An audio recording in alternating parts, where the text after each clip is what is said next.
ছোট্ট এই দোয়াটি যদি কোনো ব্যক্তি প্রতিদিন একবার করে পাঠ করতে পারে, ওই দিন সে ইচ্ছা করলেও কোনো পাপ করতে পারবে না। মানে পাপ করার ক্ষমতা সে হারিয়ে ফেলে, শয়তান তার কাছ থেকে অনেক দূরে চলে যায়।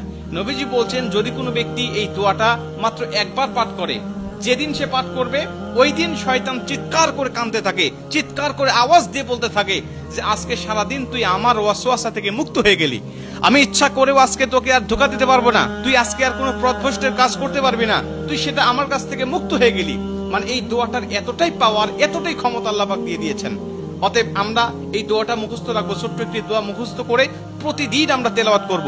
আমরা কিন্তু অনেকেই আছি পাপ ছাড়তে চাই, কিন্তু আমরা এমন কিছু দেখি বা এমন কিছুর সম্মুখীন আমরা হয়ে যাই, ওটা দেখার পরে আমরা নিজের উপরে নিজের কন্ট্রোলটা হারিয়ে ফেলি, তখন আমরা পাপ করতে বাধ্য হই বা পাপ শয়তান আমাদেরকে করিয়ে ফেলে। এজন্য যদি আমরা প্রতিদিন অন্তত ফজরের নামাজের পরে এই দোয়াটা যদি পাঠ করতে পারি, তাহলে আমরা কিন্তু শয়তান থেকে মুক্ত থাকবো ওই দিন সারাদিন। আর শয়তান থেকে মুক্ত থাকার কারণে আমরা ইচ্ছা করলে ওই দিন পাপ করতে পারবো না।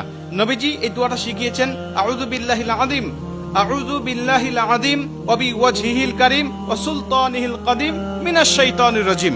আমি আবারও দোয়াটা পাঠ করছি, যারা লিখে নিতে পারেন লিখে নিবেন, এবং প্রয়োজনে এটা ভিডিও আকারে যেহেতু এটা পাবলিশড হবে, আপনারা যারা ফেসবুকে দেখবেন আপনারা অবশ্যই এটা শেয়ার করে রেখে দিবেন টাইম লাইনে, প্রয়োজনে বারবার শুনে শুনে আপনি এটা মুখস্থ করে নেবেন। দোয়াটি হচ্ছে, আউযু বিল্লাহিল আযীম ওয়া বিওয়াজহিল কারীম ওয়া সুলতানিহিল কাদীম মিনাশ শাইতানির রাজীম।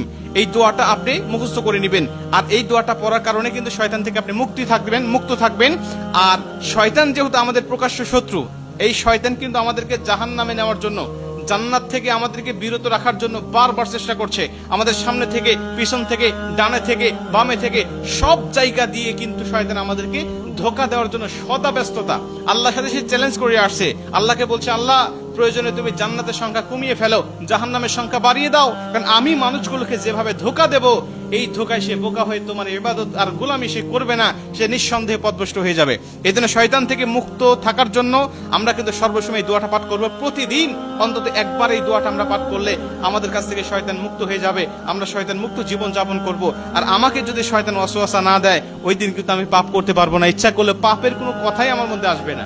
কারণ আমরা জানি ফেরেশতারা ইচ্ছা করলেও পাপ করতে পারে না, কারণ ফেরেশতাদেরকে শয়তান ধোঁকা দেয় না, আর ফেরেশতাদের কাছে শয়তান যায় না, তাই তাদের অকর্ম করার মতো বা পাপ করার মতো কোনো ক্ষমতা তাদের নাই। এর জন্য এই দোয়াটা আমরা সবাই মুখস্থ করে নিব এবং প্রতিদিন একবার হলেও পাঠ করবো ইনশাআল্লাহ।